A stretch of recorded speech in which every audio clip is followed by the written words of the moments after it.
If your deck keeps sinking into the soil, you gotta fix the foundation before it turns into a total mess. Alright, so first things first. When you're building or fixing a deck, putting concrete footings in is the way to go. These footings act like a solid base that spreads out the weight, so your deck doesn't just sink over time.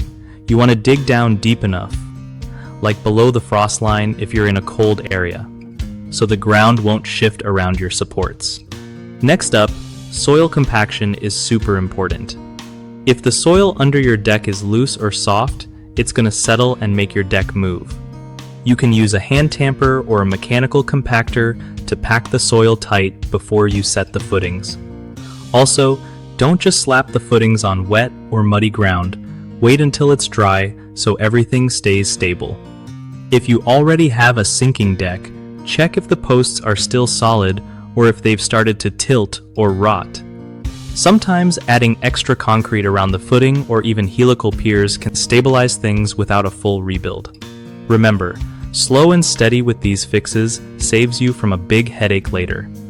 One of the biggest mistakes with deck supports sinking into soil is not digging deep enough for the footings, which lets frost or shifting soil mess things up. Fix this by always going below the frost line and using a sturdy concrete mix. Another common issue is skipping soil compaction, so your deck settles unevenly. To avoid this, make sure you compact the soil really well before you pour concrete or set posts. The third problem is ignoring drainage around your deck area. Water pooling softens soil and causes sinking, so set up proper drainage or add gravel to keep the ground firm and dry. BigHomeProjects.com is awesome for homeowners who want to find trustworthy local contractors without all the stress of searching around. It also helps contractors connect with real clients who need their skills, making it easier for everyone to get the job done right.